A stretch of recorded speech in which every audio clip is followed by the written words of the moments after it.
Well, the weather today was absolutely fucking crazy for the end of October, as it really belonged more so in the month of August than October. Record highs were set at like every single climate site except for Central Park today, as we saw the mercury soar up to 84 in Newark, 83 at Islip, 82 at LaGuardia, and 81 at John F. Kennedy Airport, and 75 at Bridgeport. And again, I know that 75 isn't impressive, but that's a place that really struggles to get warm. Islip, it was the second latest in the year 80-degree reading, and of course their latest was on November 7th, 2022. That was crazy anomalous. Now, I think that what happened in Central Park, despite the 80 not being a record, is still going to be very interesting. It was the latest in-season 80-degree temperature since 1993, as we were capped off at 77 degrees on November 7th, 2022, and we were capped off, and I think that we were only 1 degree off from a record, but that I think is just because it didn't get as warm in New York City as it really could have. And I remember doing that. We saw 80 degrees at Islip, I think 80 at Kennedy, 81 at Newark, and then like 79 or 78 at LaGuardia, 79 at Bridgeport. Bridgeport and Islip set monthly records. In this case, we're not going to see any monthly records being set because it's the end of October. So yes, there is that seasonal disadvantage. But still, where I lived, peaked at either 82 or 83 degrees, probably 82. And I was inside debating stuff all day at a conference that I knew no one at in Bayshore. But when conference released, there was still about 77 degrees outside. And there was actually a point where I was able to step outside and it wasn't quite 80, but it was damn close. But again, New York City hit 80 degrees. That really is crazy, and I hope that TightPad's blog makes a mention of it.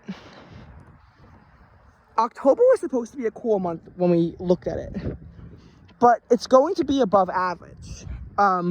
It's going to be above average by quite a degree because of this warm-up. The low as of this morning was 65, and I don't know if that's going to hold. If it drops below 64, a record won't be set. It's possible at every single climate site, but we're not going to know for a few more hours as of the filming of this video if it's going to hold. We don't know yet. That part we don't know. But the low at Central Park yesterday did bottom out at 63 degrees. It only rose to 74 in the overcast skies for most of the day. But yeah, the low was in the 60s. And that was verified.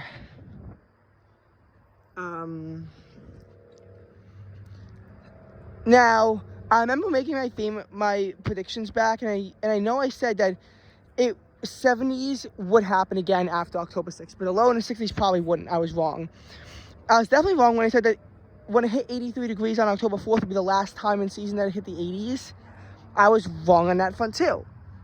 But this was almost a shock that it managed to happen, and even then, I was skeptical that where I lived would hit 80 degrees. That part was like pretty damn shocking. But it happened. As I begin to reminisce a little bit more on this, I remember we were supporting the Farmingdale marching band after their tragedy, and so they wanted us to buy these shirts, and I figured that since it was going to be October, buying a sweatshirt would be a good idea. It wasn't, because at the performance that we had to wear these shirts under to show off our support for them, it wound up being about 71 degrees at the start. And number one, it doesn't fit well in our uniform. Number two, it was like actually hot at that game.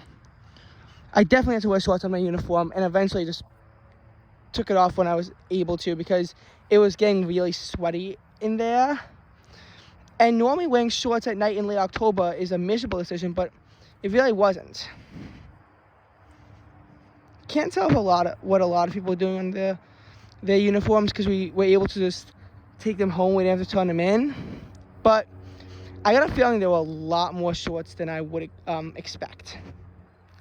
And again, just to think about that, that was back when it was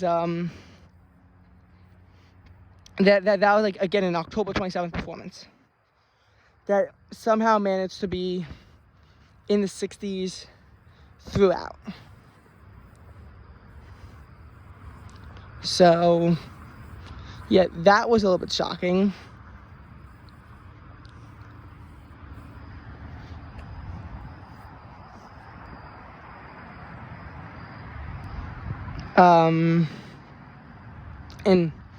And again, I don't know, in the end, if as many people as they thought were wearing shorts under the uniform, but hey, it might have happened. Like, it actually might have happened.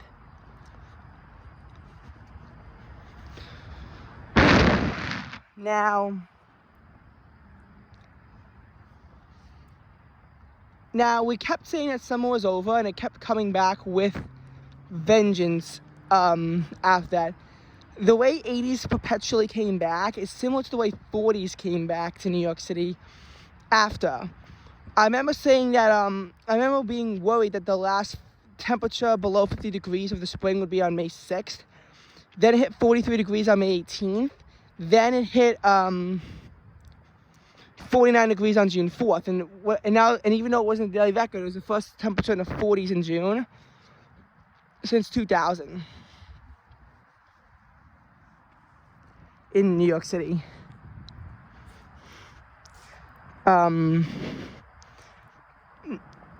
Now, that didn't have as many records being set, but definitely 48, I think, at Kennedy and 51 at LaGuardia. Those were records. And in the May 18th cold snap, we saw 38, so broken record at Bridgeport, tied at ICE up at 38. Kennedy's 42, I think, also tied a record. I think it was 42.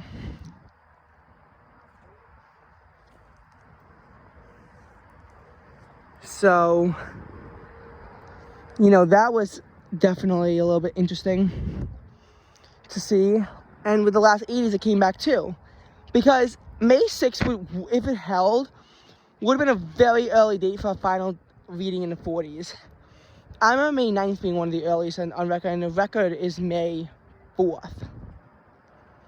May 4th is the earliest date that's ever happened in New York City in its history.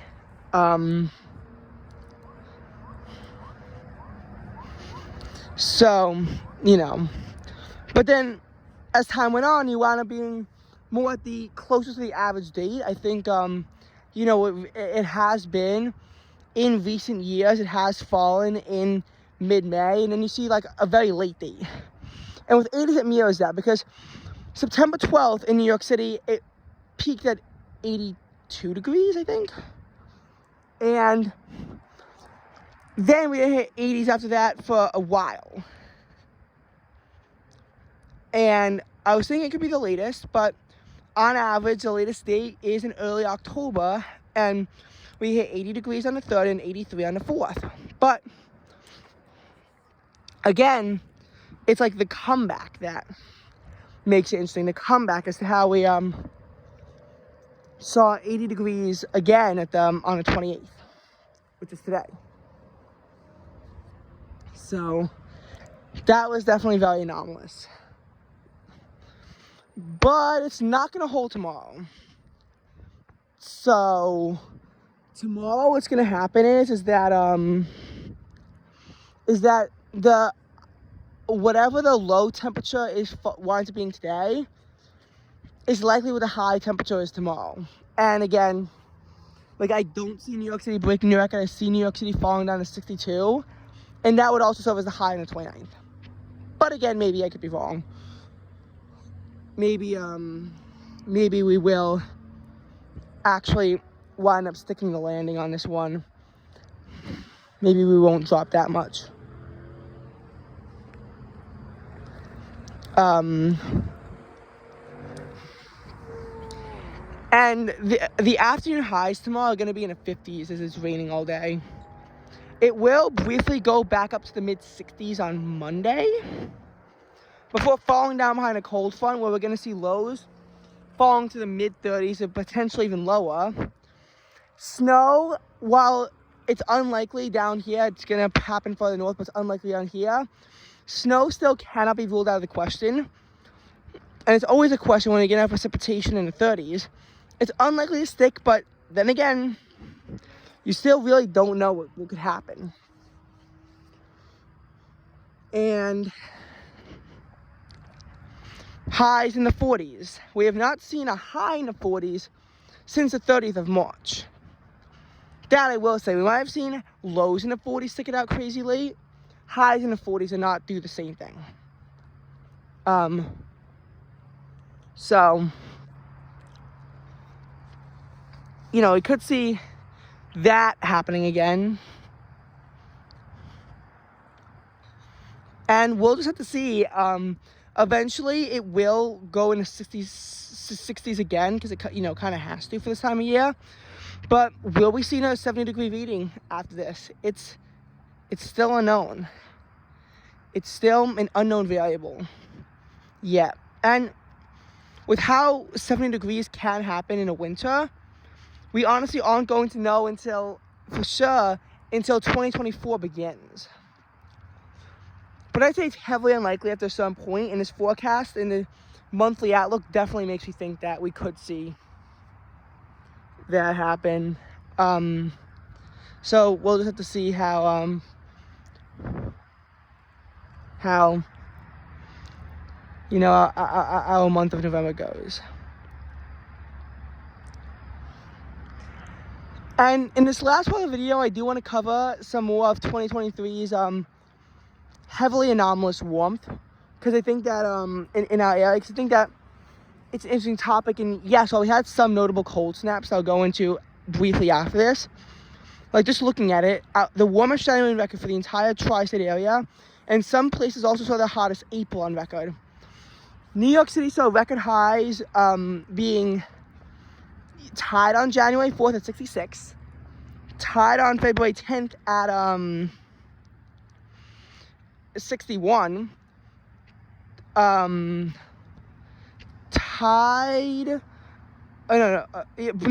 on April 6th at 80, very early 80-degree reading, broken on April 13th at 90, broken on April 14th at 91, broken, actually, April 14th might have been our last broken or tied record.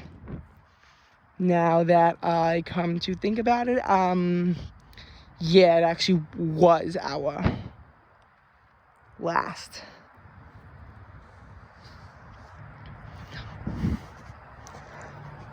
And obviously, a place like Islip is going to set a lot more records just because of its newer period of record. They managed to set records in our September heat wave. But New York City, if not for that one pesky gust front on September 7th, would have tied a daily and monthly low temperature record of 79 degrees. It got close, but it did fall to 76 in the end. That did happen. And, moving on into low temperature records in New York City, 49 degrees on January 2nd was a record. 45 on February 10th tied the record.